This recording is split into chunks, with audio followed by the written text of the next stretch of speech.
Hoy vamos a estar hablando de lo que es una bitácora lectora. Yo tengo, esta es la mía que es de terror, tengo una para cada género que leo. Hay gente que las hace todas en un mismo cuaderno, que las hace digital, tengo un formato digital, pero soy de la vieja escuela y me gusta armarlas en papel. Ahí les muestro más cerquita. Este, por ejemplo, es del último libro que leí en el club de lectura, que leímos que fue Frankenstein. Entonces, armé mi bitácora. ¿Por qué está bueno armar una bitácora? Porque podemos ser dos tipos de lectoras o lectores. La persona que lee de una manera, no son juicios, sea claro, son descripciones. La persona que lee de una manera un poco más superficial, como considerando simplemente, bueno, lo leo por entretenimiento y no más que eso. Y eso no está mal. Pero también tenemos otra opción que es vincularnos mucho más con la literatura, con esto que estamos leyendo. Sea literatura de terror en este caso, o podría ser ensayos, cuentos de otros géneros, no importa, fantástico, romance, no es eso lo relevante, sino el cómo nos vinculamos con los libros, para que nos quede algo para el tiempo después, porque a veces puede ser que nos gustó, pero no nos acordamos de todo. Y está en la bitácora cuando queremos volver a releerlo, cuando queremos comentárselo a alguien o queremos reseñar si nos gusta hacer reseñas, que no siempre necesitan ser compartidas. La bitácora lectora es mucho más que registrar libros, es construir un espacio personal de diálogo con la lectura, es también un acto creativo, como yo les mostré. ¿Por qué? Porque también me puede servir, si vos sos como en mi caso, escritor o escritora de terror, podemos usar esto como disparador. Yo después de Frankenstein no escribí nada, pero no lo usé como disparador. Pero sí, por ejemplo, con dos libros anteriores que empecé a escribir en la bitácora, porque antes los tenía como todo más suelto y acá los empecé a ordenar, recién este año. Entonces me sirvieron para pensar el vínculo de un personaje con ese monstruo con el que estábamos hablando, y eso me permite a mí también verlo como un acto mucho más creativo.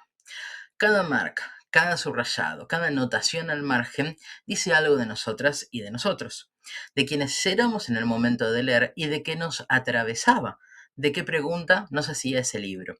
Es muy lindo volver a releer, no sé, yo me hice fanática del terror con Poe, con libros que están, me compré una colección nueva de él completa porque estaban destruidos, porque los tenía de cuando era adolescente, y hace muchas décadas que eso dejó de pasar. Entonces, volver a leer esas anotaciones, esas cosas al márgenes, cosas que me llamaban la atención o que para mí eran significativas, eso es relevante, porque además es como ver cómo vamos cambiando. Entonces, eso está bueno. Y la bitácora nos va a permitir tener este rol que yo les decía, activo como lectoras y lectores. No se trata solamente de pasar páginas, sino de apropiarse del libro como objeto, como experiencia y como territorio de pensamiento. Yo el otro día estaba pensando, después de que en el club estuvimos leyendo en el mes de abril Frankenstein, de que más allá de que es una obra conocida y la historia también es conocida, es como si lo abrieras y vieras la anatomía, lo descuartizaras al libro, porque entendés muchas más cosas, le prestás atención a otras, a por qué la autora o el autor eligió ciertas cosas, el tomar en cuenta el contexto. Todo eso con una lectura simple no se tiene. Por eso digo, no es un juicio, no es una evaluación, no es ni bueno ni malo, simplemente es diferente. Y yo aprendí hace muchísimos años a descubrir que me gustaba marcar los libros. Hoy se usan otras cosas muy lindas como, no sé, los post-it de colores y todo eso. Uno antes lo marcaba con una virome, pero es irrelevante. Lo importante es que podamos avanzar un poco más. Todas las personas pueden llevar una bitácora lectora. No hace falta dedicarse a las letras de manera profesional. Al contrario, es una herramienta accesible para leer mejor, disfrutar más y construir un vínculo más profundo con las lecturas que tenemos.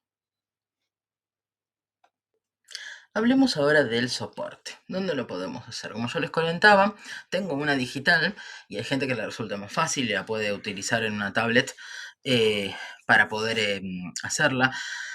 Yo sigo pensando que escribir a mano es mucho mejor. Escribo mis libros a mano. Así que, evidentemente, a mí me resulta mucho más cómodo. No me importa si tacho, si me equivoco y si tengo que borrar.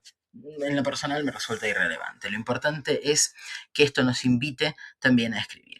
El cuaderno, como espacio de lectura, es el primer paso que tenemos y debemos ahí entonces elegir el soporte. Puede ser un cuaderno A4 con espiral, cómodo para escribir en casa, un cuaderno A5 como este que tengo yo, más práctico para llevar, por ejemplo, en la mochila, tapa dura, tapa blanda, con hojas lisas, rayadas, punteadas.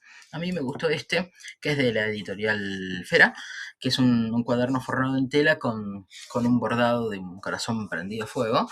Este es rayado, por ejemplo, me gusta más escribir en lo liso, pero no importa.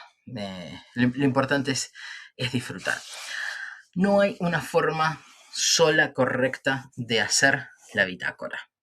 No es esto es así y si no es así, no funciona. Lo importante es que el cuaderno nos esté invitando a escribir. También podés crear un pequeño ritual antes de usarlo, como prender una vela, prepararte una infusión, elegir alguna música que nos resulte agradable o atractiva, sentarnos en un lugar que sea placentero. Yo soy bastante ritualística, me gusta para escribir, tanto para escribir como para leer, como para hacer la bitácora. Me gustan las velitas.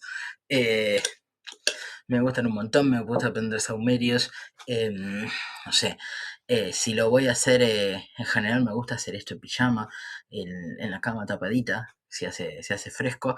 Em, Cosas simples, o me traigo mi mate, o soy muy fan de los tés en hebras, de los tecitos. eh, y es un entretenimiento, es un momento de placer, me conecto con todo esto y dices, mirá, qué interesante esta historia, esta autora, este autor en esa época, cómo se le ocurrió esto. La bitácora no tiene por qué ser una obligación fría, no ese es el objetivo, tiene que convertirse en un momento casi propio, casi íntimo, de una manera, diríamos, casi ceremonial. Una buena forma de inaugurarla es hacer una portada, un dibujo, una frase, una cita, una imagen pegada, una palabra que funcione, como un umbral. Esta primera página puede ser una especie de contrato simbólico. Yo tengo puesto en la bitácora, yo dibujo muy mal, entonces tengo algunos dibujos bastante feos. Esta se llama la bitácora de puertas y sombras, porque es la de terror. Tengo el índice, pero por ejemplo, tengo mi propósito lector. Cuando la hice me di cuenta que tenía, como un montón de personas les pasa, un montón de libros que eh, estaban en las estanterías sin leer y que, uy, salió tal novedad, me parece interesante, o sigo una booktuber o una youtuber y digo, uy, qué interesante esto, de este nuevo libro que salió y me lo mando a pedir bueno, entonces me di cuenta que tenía un montón y mi propósito lector fue para poder comprar un libro tener que haber terminado otro. Yo tengo la suerte de que por estilo personal solo me quedo con los libros en la biblioteca, lo que ustedes ven al fondo es solo una parte, la otra está al costado. Solo me quedo los libros que releería, el resto se van. Si algo no me gusta no lo termino y si algo no me conmueve, no lo voy a subrayar, entonces lo puedo donar a una biblioteca porque no están marcados. Solamente marco lo que me resulta atractivo. Si no, es porque no estoy conectando. Puede que me lo quede, porque quizás en otro momento sí, porque a veces los libros son para un momento y no para otro. Pero en líneas generales, si no, lo que hago es eso, se van. Y este propósito lector me permitió construir un vínculo diferente con los libros que ya tenía, ir eligiendo el orden en el que los iba a leer, y obviamente tener un club de lectura ayuda muchísimo más. Pensaremos, bueno, ¿cómo la hago? Yo fui tomando hice un curso hace un tiempo en la Academia Fera, eh, y después buscando gente que habla de libros, yo sigo gente que no solo habla de terror, que habla de otras cosas, porque también me interesa y leo otras cosas, más allá que el terror sea mi género preferido. Tengo estilos me gustan mucho los ensayos, leo sobre política, sobre religión. Hay cosas que nunca he leído como romance y fantasía, pero en líneas generales leo mucho desde hace muchísimos años. Entonces, como sigo mucha gente, empecé a ver las bitácoras de otras personas, otros videos, y fui armando lo que a mí me gustaba y lo que a mí me servía. Entonces, vamos a pensar la anatomía de este registro lector. ¿Qué es lo que puede tener una bitácora lectora? El cuerpo es completamente personal. Cada lector y cada lectora puede armar su propio modelo. Pero te voy a ir dejando algunas ideas. Podemos ir, por ejemplo, con una parte que es la ficha técnica. Podemos comenzar con la misma. Número de lectura del año, título, autor o autora, género, el género del autor o la autora, ¿no? Datos biográficos, a veces son autores menos conocidos. Yo me acuerdo que el primero con el que comencé este año, que fue El diablo cree que soy hermosa, es una autora que yo no había leído nunca, que no escribe solo terror, escribe entre otras cosas terror. Bueno, entonces puse, por ejemplo, que era de Canadá, que era profesora, que es filósofa. Bueno, esas cosas, porque yo digo, mira, esto me parece interesante en relación a cómo está escrito el libro, o las características que tiene, o el abordaje. Las cosas van cambiando.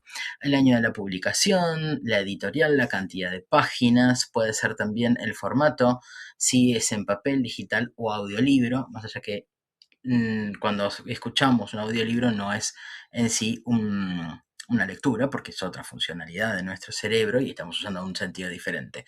Pero bueno, a veces yo he probado con un libro de Gary Hendrix que estoy leyendo ahora, leerlo y en paralelo escucharlo porque conseguí la misma versión y no sé, me encantó porque estaba como súper compenetrada, nada, no había un solo sonido que me molestara, estaba muy, muy bueno. También podemos poner una valoración personal, estrellas, a mí me gusta ponerle estrellitas, pongo de 1 a 5 la cantidad de estrellas, frases que me resultan llamativas, siempre hay algo que nos resulta llamativo, citas, personajes favoritos, escenas,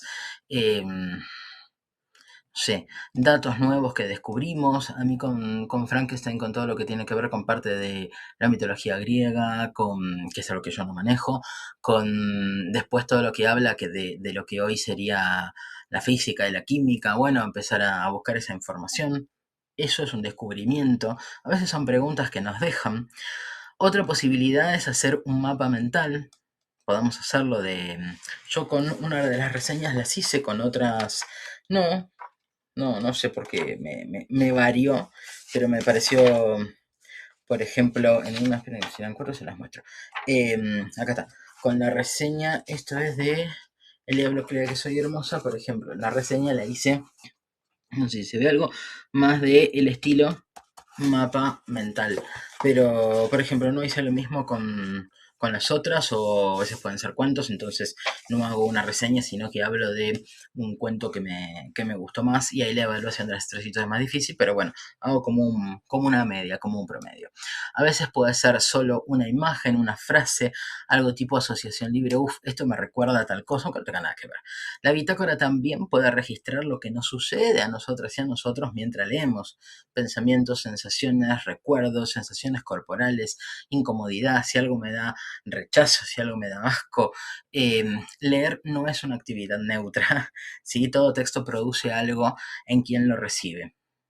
No necesariamente tendría que ser catalogado como bueno. Lo importante es que el libro nos mueva. Inclusive cuando dejamos libros y decimos, esto es aburrido o a mí no me llega, también está bien poder registrarlo. Yo tengo una hoja que es como el cementerio de los libros, que son de los libros abandonados. Hablemos ahora de las reseñas. La reseña tiene que ser personal. Inclusive si se dedican a hacerlo para las redes sociales o para un diario digital o en papel, no importa. Es irrelevante. Pero la reseña siempre tiene que ser personal. Más allá de que no existe la objetividad, así que siempre tiene un tinte personal, pero tiene que ser desde ese lugar que nos conmueve, que por algo estamos haciendo la reseña de algo. Pasemos entonces como a diferentes pasos. Dentro de la bitácora podemos escribir una reseña. Una reseña no tiene que ser necesariamente una crítica literaria, porque son dos cosas distintas. Puede ser una forma personal de resumir, pensar, recomendar o no un libro. Yo en general en la bitácora, si un libro no me gusta y lo dejo, lo pongo ahí en los abandonados y ya está. No hago más nada. inclusive con libros que no me gustan, que no es que no me gustan, libros que me parecen malos, de mala calidad, los van a la basura. El año pasado tiré dos. Entonces, uno de terror y otro que no sé qué es. Que era un libro muy conocido, los dos eran libros muy conocidos, y no me pareció ni siquiera como para decir, uno lo dejé, el otro lo terminé, como para decir, sí, sí, sí, esto lo dono. No, me parece que es algo que nadie debería leer. Eh, no me gusta comentar a mí los libros así si no me gustan, porque me parece muy personal. Eh, entonces, no, esto de tirar hate y esas cosas a mí no me interesa. A mí yo disfruto con la lectura, no voy para otro lado. Para escribirla puedes incluir primero datos principales, como decíamos antes, el título, el autor o la autora, la editorial, el género, el año de publicación, la valoración personal, esto que yo les decía de las estrellitas que le podemos poner, o de 1 a 10, o libritos, no sé. Después podemos resumir la obra sin revelar ni el clímax ni al final.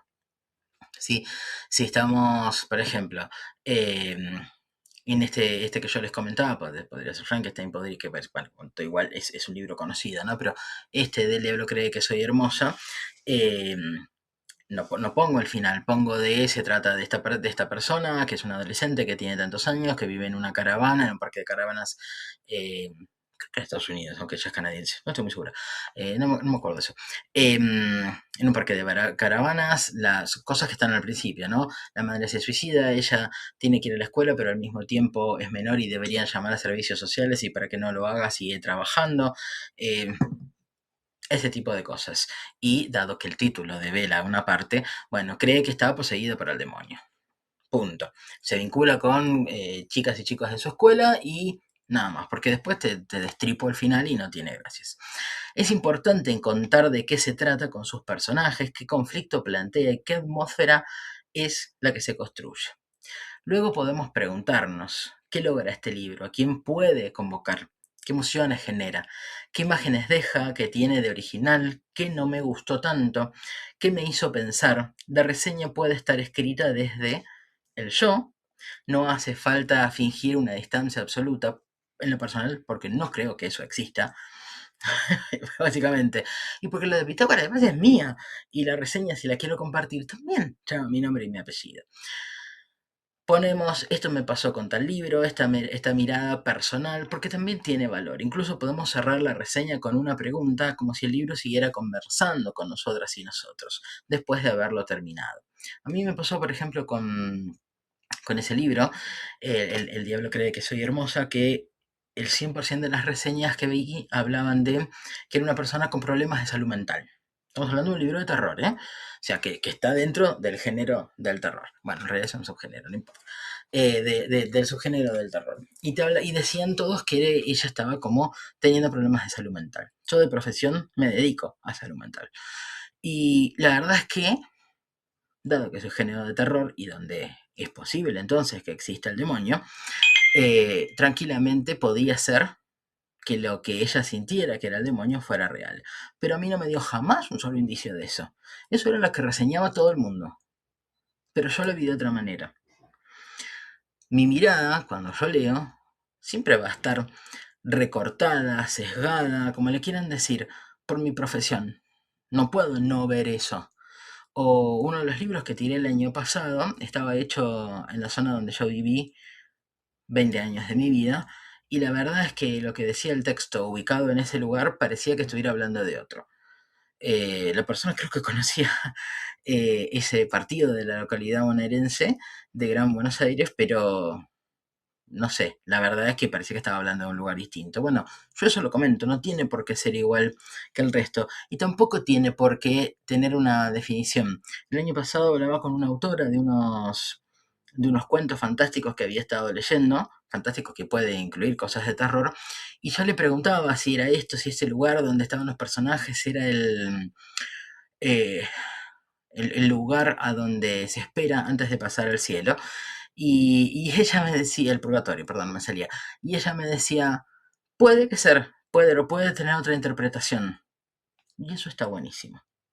Yo en uno de mis cuentos, hay mucha gente que lo ve como un relato sobre depresión postparto y en realidad yo lo pensé como una crítica social a un modelo estadounidense que se llama modelo de mujeres tradwife, que son mujeres de ultraderecha. Em, pero todo el mundo cuando lo lee ve otra cosa. Bueno, no está mal, porque también incluye eso, pero mi forma de pensarlo fue distinta. Entonces es también, me parece que está piola comentar las opiniones personales. Leer y escribir pueden ser un camino de intersección. La lectura y la escritura muchas veces van unidas. Muchas veces un libro puede convertirse en un disparador de escritura. A mí me ha pasado. Cuando era adolescente me acuerdo que le hice de todo un libro de Cortázar. No me acuerdo cuál fue.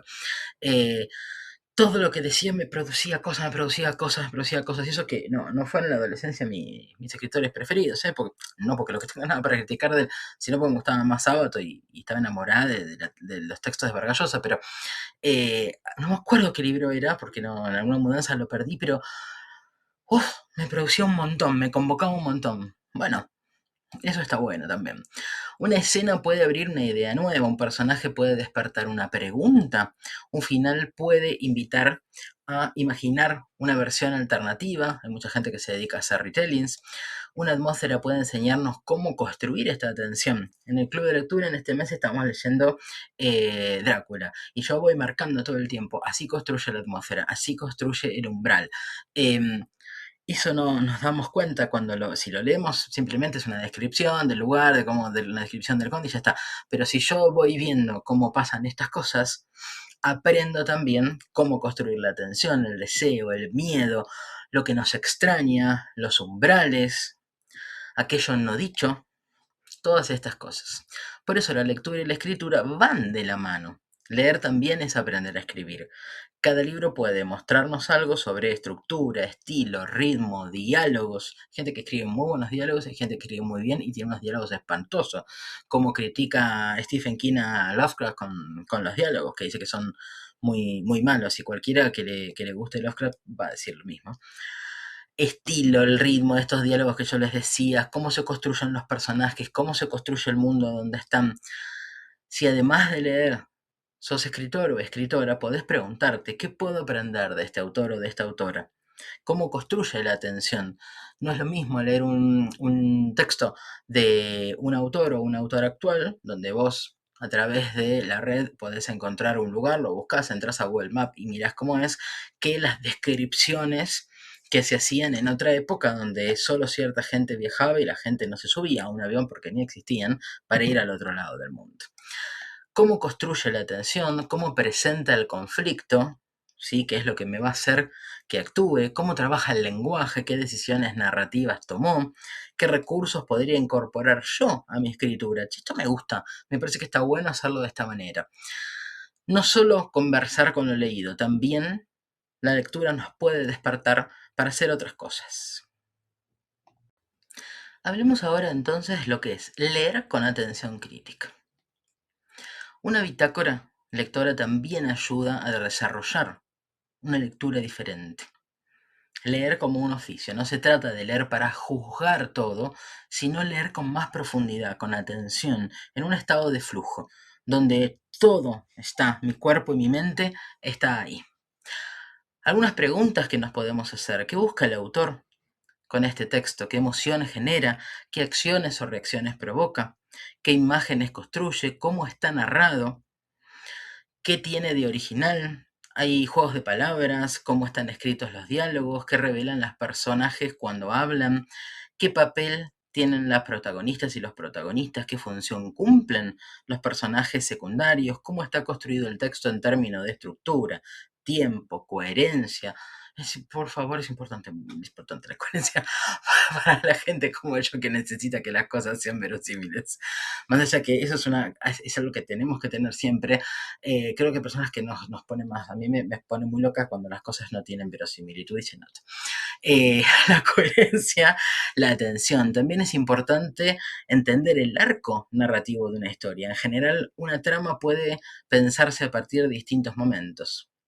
La exposición, donde se presenta el espacio, el tiempo, los personajes, el conflicto, el desarrollo, donde aparecen las complicaciones y las dificultades. Podemos ir viendo todo el proceso que hace que el personaje se mueva, las dificultades, el clímax, qué es el momento de mayor tensión, la caída de la acción, donde empieza a resolverse conflicto y la finalización o el final o la resolución. Entender los cambios, cómo se transforman los protagonistas. Los protagonistas no son chatos, los protagonistas tienen que ser circulares, tienen que tener un contenido, un más allá. Nos permite ver cómo una historia se va moviendo, cómo respira así hasta llegar a su final. Es importante aprender a leer en capas. El contexto del libro. ¿Por qué? Porque el libro es una obra de arte, pero también es producto de una época. Tenemos un contexto. Por eso es valioso preguntarse en qué contexto fue escrito, qué pasaba en el mundo en ese momento, si tenemos la posibilidad, por ejemplo, buscar diarios de ese lugar o buscar documentales. Esto pues, estamos hablando de una lectura que no tiene ganas de ser sumamente compleja, no simplemente me siento y leo. ¿Quién era el autor? ¿Quién era la autora? ¿Por qué ese libro fue importante? ¿Qué lugar ocupa dentro de la literatura? ¿Qué debates abrió? ¿Qué temas que siguen hoy vivos? Como por ejemplo hoy tenemos la IA y estamos hablando de, no sé, o la biogenética y todo eso lo podemos pensar desde Frankenstein. ¿Qué temas avanzan? ¿Qué conocer la biografía de quien escribió? Todo esto es importante. Esto es leer con capas. A veces una novela dialoga con su tiempo, con las heridas de una sociedad o con las obsesiones personales de quien la creó. Muchas veces podemos ver que una novela nos resulta que tiene unos temas terribles y que nos incomodan. Y está bueno entender esto, y está bien que nos incomode, está bien que no se nos pueda dar asco decir, yo la verdad es que esto no lo puedo seguir leyendo. A mí me pasó con una muerte en Venecia, cuando había hecho un curso de literatura LGBT y el texto es de un varón adulto que está embelesado con una adolescente de 14 años. Yo no creo que eso sea literatura LGBT. No lo quiero nombrar, pero me parece que es otro tipo de cosa muy distinta. Bueno, yo no me siento cómoda leyendo eso. Eh, y quizás era un momento donde las cosas se podían ver distintas o no estaba tan a flor de piel en el sentido de que no había tanta conciencia sobre el abuso sexual infantil, sobre la, las parafilias, para no nombrarlas, ¿no? Eh, Otra persona quizás te dirá, bueno, en aquel contexto se permitía y vos lo podés leer como si nada. Lo mismo te puede pasar con Lolita, que en muchas grandes editoriales se figuraba como una novela de romance. Bueno, entonces, leer el contexto no significa que justifiquemos absolutamente nada, porque frente al mismo contexto, alguien puede tener una mirada y alguien puede tener otra.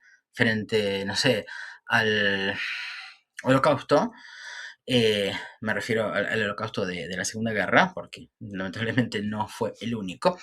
Hay gente que puede tener una mirada y hay gente que arma una novela con la situación del contexto histórico, pero desde otro lugar. Entonces, el contexto no es para si no es para justificar algunas cosas que podemos leer, ustedes decidirán si separan o no al artista de la obra, eso será otro blog distinto, pero sí es importante entender qué estoy leyendo y cómo lo estoy leyendo. Esto que yo les decía, las novelas que tienen muchas descripciones porque tienen 200 años, es porque la gente no podía llegar a esos lugares o no podía meterse en una computadora y mirarlo. Hoy, si yo hago ese nivel de descripción, es agotador. Vamos ahora a hablar del camino lector. Registrar este camino lector. Cuando una bitácora se va llenando, también podemos, yo no necesariamente hago todo, pero hay gente que le encanta hacer estadísticas. A mí me gustan mucho las estadísticas, pero con la literatura no las hago, porque es muy probable que me olvide de escribir algún libro en la bitácora. Intento llevar como los números de lo que leo y después me dije, este lo leí este año, el año pasado. No soy muy buena para eso, pero está copado para quien lo quiere hacer. Puedo entonces sumar herramientas de organización. Por ejemplo, un índice. Yo índice sí tengo. Un registro de lecturas por mes. Yo eso no tengo simplemente las leídas. Valoraciones, libros abandonados, propósitos lectores. Yo eso sí lo tengo porque me gusta. Libros pendientes, eso sí lo tengo para contenerme y no comprar más, aunque tenga una lista de deseos muy grande. Los géneros, la nacionalidad de los escritores y las escritoras, el siglo en el que fue escrito. Podemos decir, no sé, me hago un mapa del mundo y voy marcando, este autor es de África, esto es de Europa, esto es de Estados Unidos. Por suerte hoy estamos leyendo muchos más autores y autoras latinoamericanos y latinoamericanas, que antes no era tan común y uno terminaba leyendo solo los clásicos europeos o de Estados Unidos. Lecturas favoritas de cada mes, lecturas favoritas del año, diferente. También podemos agregar un plan anual de lecturas o un mapa de lugares para leer. Bares, plazas, bibliotecas, rincones de la casa. Yo eso sí lo fui armando, no sé. Un libro de Ojeda este año lo leí en el lago. Eh, Tengo la suerte de que tengo cursos de agua cerca. Bueno, también he leído en la plaza, también he leído haciendo un picnic. Después yo tengo acá este es mi consultorio, tengo acá una sillón cama, tengo un sillón muy cómodo en el living. Bueno, todas esas cosas las armo.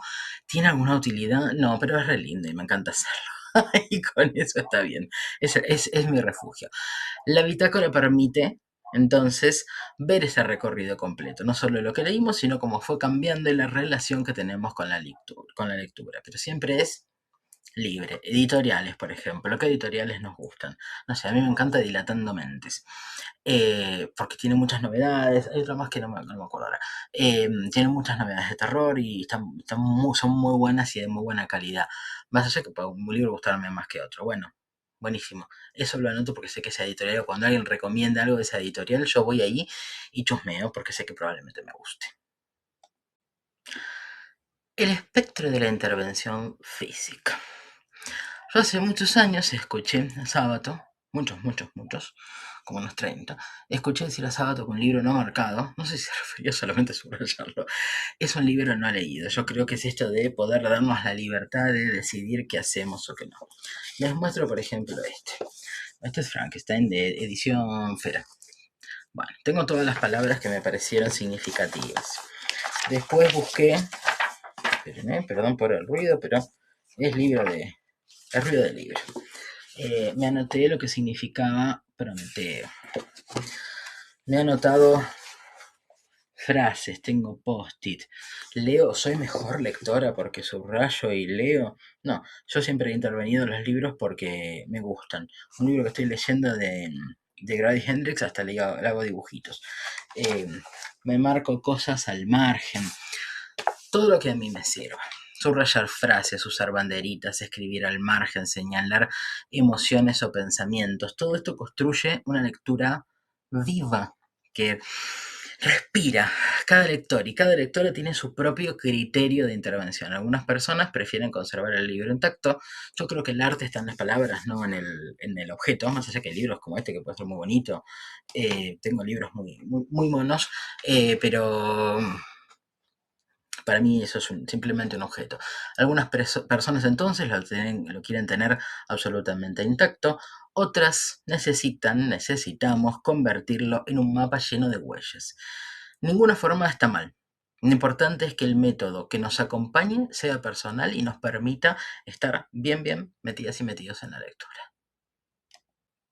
Vamos a hablar ahora del hábito lector. La idea es tener un compromiso sin sufrimiento. Yo tengo que tener ganas de leer. Si no tengo ganas, no lo hagan. No es obligatorio.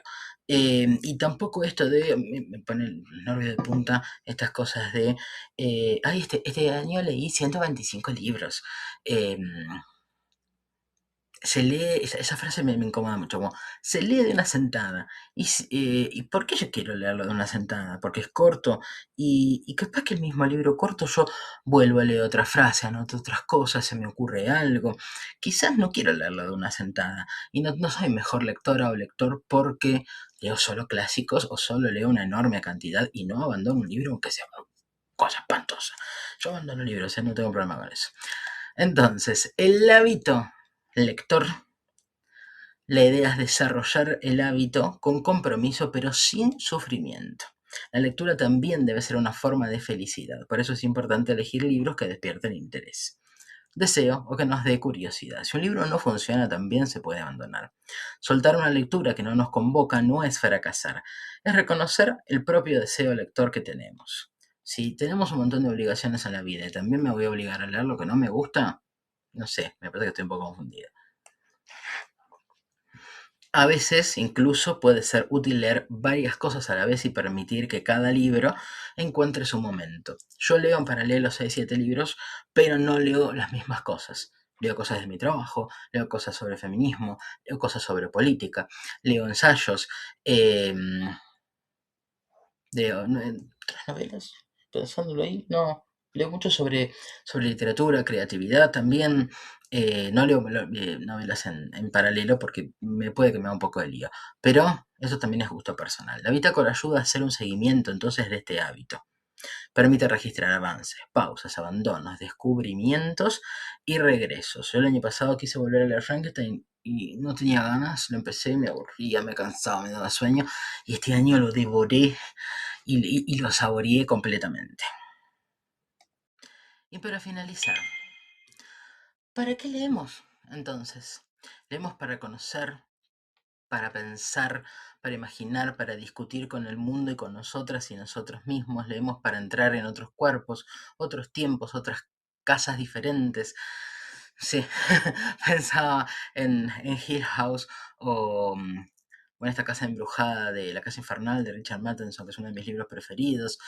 Son casas diferentes en las que, uff, me encanta pensar en eso. Otros tiempos, otras casas, otros miedos. Leemos para encontrar preguntas, preguntas, sí, para preguntarnos cosas, no solo respuestas. Una bitácora lectora es un lugar donde ese diálogo queda escrito, es un archivo íntimo de lecturas, emociones, ideas y descubrimientos. También obviamente es una herramienta para aprender, crear, reflexionar y soltar un poquito la mano. Leer mejor no significa leer de manera perfecta, significa leer con más presencia, presencia desde mindfulness, ¿eh? Mente y cuerpo en este momento, aquí y ahora, con más conciencia, con más deseo. Y una bitácora puede ser justamente ese espacio donde cada libro deja de ser solamente un objeto leído, pasa a ser algo mucho más, pasa a ser parte de ese arte con el que compartimos nuestra vida y forma parte de nuestra historia. Y con esto me despido. Hasta el próximo blog. Chao, gracias.